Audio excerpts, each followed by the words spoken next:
30일 1일 브리핑 해보도록 하겠습니다. 부산 상승 랠리 시작. 무지개가 떴네요. 미분양 통계가 너무해. 두 부분에서 집중적으로 살펴볼게요. 자, 시장 분위기가 막 0.2, 막 0.1 이렇게 상승하다가 0.01 이렇게 상승해도 상승을 끊임없이 이야기하시는 분들은 야, 아직 상승 중이야. 이렇게 이야기를 하세요. 이미 분위기는 꺾였음에도 아직 상승 중이야 이렇게 이야기해요. 근데 요 근래 들어서 낙폭이 이렇게 하락했던 것이 이렇게 됐어요. 기준점 0을 기준으로 봤을 때 여전히 하락 중이에요. 근데 여기에서 상승 랠리 시작이라고 외칩니다. 그렇다면 똑같은 잣대로 들여놓고 본다면 과거에 이렇게 됐을 때도 상승 부분 0.2, 0.1 이렇게 상승하던 것이 점점 줄어들다가 0.01 근근히 상승 끝자락에 있을 때도 이때 본격 하락 랠리 시작이라고 이야기했던 사람은 자 지금 본격 상승 랠리 시작이라고 말할 수 있는 지분을 가지고 있는 것 같아요. 근데 지금 여전히 큰 폭으로 하락하고 있는 건 맞습니다. 반등도 인정, 여전히 하락이라는 부분도 인정. 세종시의 상승을 보고 우리도 따라가겠구나 이 정도의 느낌으로 보고 있습니다. 근데 얼마나 지속될지 그 부분도 좀 지켜봐야 됩니다. 제 댓글을 남겨주시는 부분, 야, 저는 이게 막 싸우자고 하자는 것도 아니고, 현 상황에 대해서 한번 짚어보자. 정확하게 짚어보자. 상승에 매몰될 필요도 없고, 하락에 매몰될 필요도 없고, 물론 저는 장기, 일본형으로 따라갈 것 같다. 요건 대전제로 깔고 있습니다. 하지만, 하락하는 현상, 상승하는 현상에 대해서, 야, 그거 무지성으로 덮어놓고, 야, 무조건 하락이야. 이렇게 이야기할 필요도 없습니다. 제 생각과 시장이 다르게 움직인다면 저는 있는 상황을 그대로 해석해 드리면 되거든요. 반등했을 때 가격이 10% 정도 반등했을 때 5에서 10% 반등했을 때 거래량이 하루하루 늘어나는 모습을 그대로 매번 보여드리잖아요. 한 분이 댓글 달아주셨는 거 잠깐만 살펴보면요. 하락기에 고층 가격이 저층을 따라간다는 소리는 하락기에는 집값이 떨어지니 당연히 떨어지니까 아무 의미 없는 소리인 것인데 하하 하면서 이렇게. 그래서 제가 요 부분은 이제 댓글 이제 못 달도록 차단했습니다. 이게 조금 이게 여기 좀 기분이 좀 나빴어요. 왜냐하면 이 하락 현상이 나타났을 때 처음에 30% 정도 하락 뚝 떨어지는 저층 거래 나타났을 때 모든 사람들은 아니 대다수의 사람들은 이렇게 이야기했어요. 마이너스 30% 나타났을 때 저거는 그냥 특수한 거래야 라고 다 치부해 버렸어요. 근데 대구에서 먼저 마이너스 30% 저층 거래가 나타나고 얼마 안 있으니까 30% 중층 고층 한 현상이 나타났거든요. 그게 이 당연한 현상이라고 이야기할 수 있나요? 당연하지는 않았거든요. 모두 다 저 특수거래야 가족 간의 거래야 다 이렇게만 했어요. 시장에 나가봐 매물 없어 이렇게 이야기했어요. 근데 지금도 부산은 마이너스 30% 하락 거래가 주류를 이루고 있는 건 여전하거든요. 지금 반등 중으로 보시나 보죠. 반등 중 맞거든요. 횡보로 본다고요? 아니 가격 부분에서는 분명히 반등 맞습니다. 거래량도 늘어나고 반등 맞아요. 근데 이것이 찐으로 반등하는 것인지 아니면 다시 더 그 긴 기간 조정을 거칠 것인지 뭐 그 정도는 살펴보는 정도인데 제가 요번에 좀 긴 글을 남겨주시길래 댓글을 제가 또 생각해서 달아줬는데 요렇게만 딱 달려 있었어요. 그래서 제가 그러니까 저도 밑에 그냥 요렇게 그냥 댓글을 달았어요.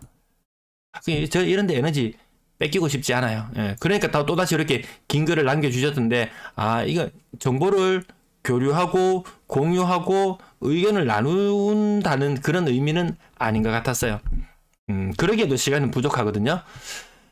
자, 오늘 두 번째 토픽. 미분양 통계. 건설사 신고에 의존하고 있다는 부분. 부산 지역이 조금 다른 지역. 대구는 심각한 게 중공업 미분양이 아니고 전체 미분양 개수가 거의 14,000개인가요? 이 정도에 육박할 수준인데 대구 아직까지 그래도 좀 버틸 만하다는 것은 중공업 미분양이 많지 않다는 부분이거든요. 근데 부산은 미분양 개수가 한 2,500개 정도밖에 안 돼요. 근데 뭐가 문제냐? 중공업 미분양이 926개, 월등히 대구보다 많아요. 근데 이것이 문제라고 했었는데 부산시청에서 발표하는 자료에도 요 926이라는 수치가 찍혀요. 근데 문제는 요거죠. 아까도 예시 한번 들었는데 100개의 아파트가 있었어요. 근데 건설사에서는 요거 미분양이 30개라고 이야기를 했어요. 그래서 이 등기 현황을 조사해 보니까 등기되어 있는 게 50개밖에 안 되더라. 실질적으로 야, 너 50개 못 팔았는 거 50개 못 팔았네. 중공업 미분양 50개네. 30개가 아니네. 요렇게 조사를 해서 뒷조사를 해서 나온 결과가 요겁니다. 부산 중공업 미분양만 2,000개 육박합니다. 이 정도면 많은 거예요. 인구 300만의 도시에 중공업 미분양 2,000개. 경기도 서울하고만 비교해봐도 되겠네요. 인구 3배 정도 되는 서울에는 중공업 미분양이 1,800개. 뭐 요런 느낌이니까 중공업 미분양 많은 거 맞습니다. 근데 여기서 핵심은 못 믿는다. 이 통계 숫자를 못 믿겠다. 어쨌든 부산 미분양 2,535개라고 발표되었죠. 중공업 미분양만 1,975개예요. 1,975개. 1,000개 정도. 지금 여기 2,535라는 숫자보다 더 높은 3,500이라는 미분양 개수가 있다는 걸 우리는 추정할 수 있어요. 근데 여기에서도 더 숨겨져 있을 수 있는 플러스 알파가 있을 수 있다라는 거죠. 아무도 알 수가 없습니다. 다만 우리는 미분양 물량이 늘어나는 중인지 줄어드는 중인지 그 추세 흐름을 파악하는 용도로 이용하면 될 것 같습니다. 대구에 있었던 사례예요. 분양권 살게요 해놓고 마이너스 프리미엄이 있는 물건 마이너스 5천 6천 되는 거 요 돈만큼 챙깁니다. 요 돈만큼 챙기고 이거 막 어떤 컨설팅 그게 무슨 컨설팅 업체입니까? 사기꾼 업체가 이 마이너스 피 또 어떤 뭐 바지 주인 이렇게 말해야 되나요? 어떤 뭐 노숙자나 뭐 이렇게 좀 불명한 사람 있죠. 그런 사람들의 신분을 내세워서 마이너스 프리미엄 돈 5천만 원 받아서 안 그래도 여기 마이너스 5천이라서 안 그래도 눈물을 머금고 정리를 하는데 그 돈을 받아서 중도금 대출 승계하고 다 한다고 했는데 나중에 은행에서 연락이 왔대요. 이거 정상적으로 처리 안 된다고. 그래서 이 사람이 야 그러면 5천만 원 다시 돌려줘라고 하려고 했는데 연락이 돼야 말이죠. 요런 사기 사례들도 있습니다.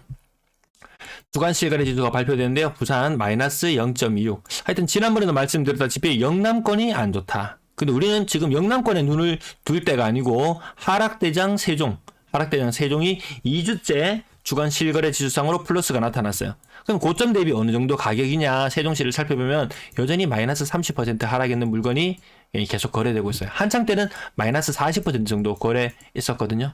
여기 언론에서도 많이 지금 띄워줘요. 세종시 몇 천만 원만 하면은 뭐 갭 투자 들어갈 수 있다 이런 뉴스들이 계속 나오니까 전국적으로 관심이 높아지고 아무튼 어디 하나의 축이 무너진다는 것은 나중에 뒷감당하기가 너무 힘드니까 어떻게든지 떠받들려고 노력하는 그런 모습들 많이 보입니다. 전세 여전히 좀 좋지 않은 모습.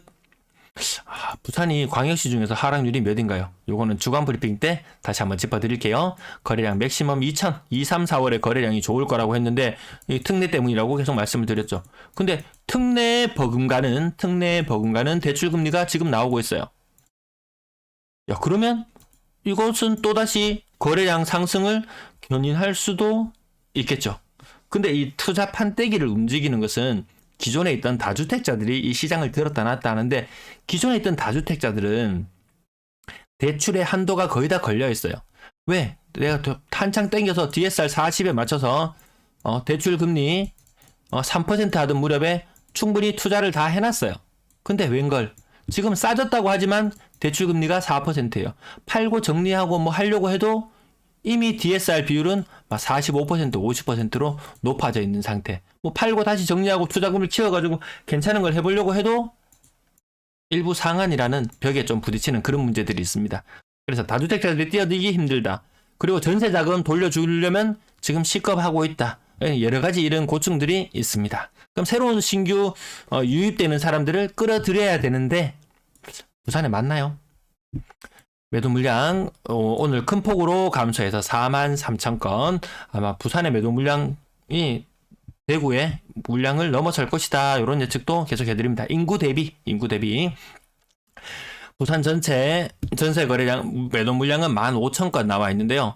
9,000건 여기서 한 5,000건 쭉 빠져준다면 연말까지 전세 물량이 쫙쫙 빠져준다면 정말 정부에서 원하는 그런 다시 안정화라고 해야 되나요? 네, 뭐 그런 모습으로 갈 수도 있지 않을까. 월세 물량은 1,700건 정도 있는 상태. 전체 임대 물량 연초 대비 많이 줄어들었습니다. 10% 이상 임대 물량이 줄어들어 있는 상태. 아파트 거래량 112건. 조금 더 탄력을 받습니다. 지난주에 거래가 좀 많이 적었었거든요. 그래도 2,000건이라고 예측하고 계속 지켜볼게요. 2127건의 거래량, 뭐 127건, 뭐 이 정도 오차 크게 느껴지시나요? 그럼 약간 요거 나름 신빙성을 두 번, 세 번 맞으면 그래도 어느 정도 믿음은 가시겠죠. 그럼 저기서도 저도 언제든지 변동 가능합니다. 자, 거래량은 지금 지난주에 부족했던 거래량 이번 주에 많이 만회합니다. 지금까지 1300건, 1400건 가까운 거래량이 나왔어요. 지난달과 비교해보면 28일까지밖에 없어가지고 지난달 거래량이 조금 더 작게 나타나긴 하는데요. 어쨌든 요 추이도 계속해서 지켜볼게요. 계약 일자별 거래량, 계약 일변 거래량, 빨간 네모가 노란 네모를 뛰어넘는 날들이 많이 나와줘야 됩니다. 많이 나와줘야 됩니다. 그래야지 점점 거래량이 늘어나는구나 이런 느낌인데요. 아직까지 거래 신고가 안 된 부분들도 있기 때문에 요거 동그라미 치면서 뛰어넘은 날이 빨간 네모가 노란 네모를 뛰어넘었다. 빨간 네모가 노란 네모를 뛰었다. 요것들이 많이 나와줘야지 정말 거래량이 계속해서 지속적으로 상승하는 것을 알 수 있을 거예요. 어제도 여기 뭐 재건축 관련된 것들 이슈들 있는 곳들 가격 많이 빠진다는 부분 말씀드렸었는데요. 30% 한 35% 정도 3호 가든맨션 비싼 아파트들 대형 평형 좀 거래됩니다. GS 하이츠자이 49평형 가격도 마찬가지로 30% 이상 빠져서 35% 네, 요 정도 빠지는 느낌. 그래도 한창 하락했을 때 비해는 조금 올라는 느낌은 있을 거예요. 사직 롯데캐슬 클래시 요것도 8억 저층은 거의 뭐 8억 7억 후반 뭐 8억 초반 요 정도 거래했던 것이 중고층으로 넘어가면서 가격은 대략 한 30% 정도 빠지는 느낌, 거의 9억에 육박하는 모습. 해운대 레미안 39평형 대형 평형들은 하여튼 요 좀 산정하기가 조금 애매한 부분들이 있고요. 광안자이 어제 이어서 낙폭이 꽤나 커 보이는 것, 얼마 몇 퍼센트 빠졌나요? 40% 정도 빠진 이런 모습들도 보여주고 있습니다. 쌍용도 플래티넘 사직 아시아드 아파트 가격 8억 3천. 요 사직동에 바로 붙어 있죠.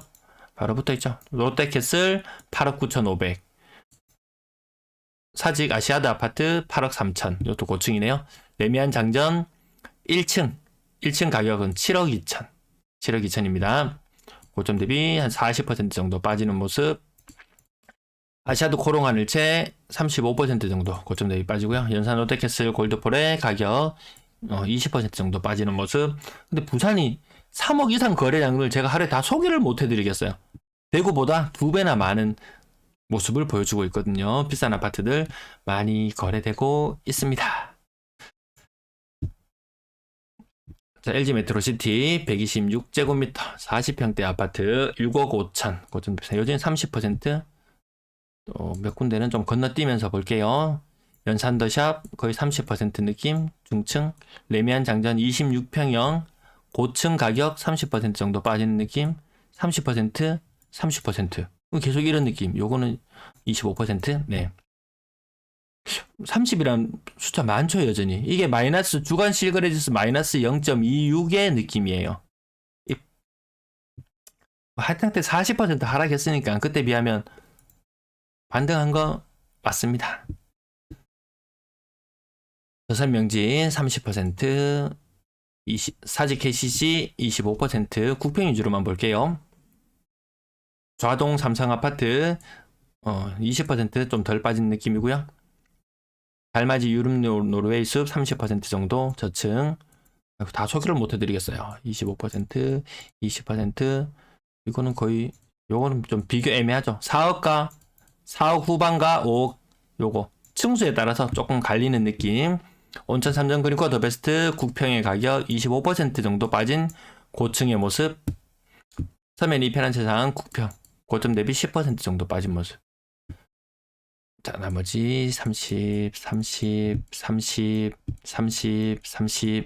전실면시 30%가 여전히 아직 모르겠다. 여전히 불확실성이 아직까지 시장에 굉장히 크게 남아있는 듯한 느낌 아마 받으실 거예요. 경제 유튜브 저는 잘 보진 않는데 박종훈의 경제 한방 요거는 좀 즐겨봅니다. 근래에 들어서 요거 아니면 홍사훈 요 정도? 네, 요 정도만 저는 보고 다른 건 잘 볼 시간도 안 나고 잘 못 보게 되더라고요.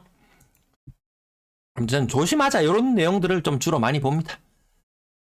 나머지 30% 정도 하락하는 모습들이 아직까지 주류를 이루고 있다라는 부분까지만 계속 짚어드리고 3억 이상 워낙에 아파트가 많아서 집 잘 삽니다. 보면은 사람들 지금 거래량 잘 나오고 있습니다. 30%, 40%, 퍼센트만 대충 느낌만 알고 지나가실게요. 건당 거래 대금은 웬만한 지역은 2월 달에 정말 야 이때부터 분위기가 본격적으로 살아난다 이런 느낌으로 좀 비싼 아파트들 많이 거래됐던 것 같고요. 벌써 15분이 지났네요. 3,000건 아직까지는 가기 좀 힘들어 보인다 이런 느낌. 6억 이상 거래량은 굉장히 잘 나와주고 있는 흐름.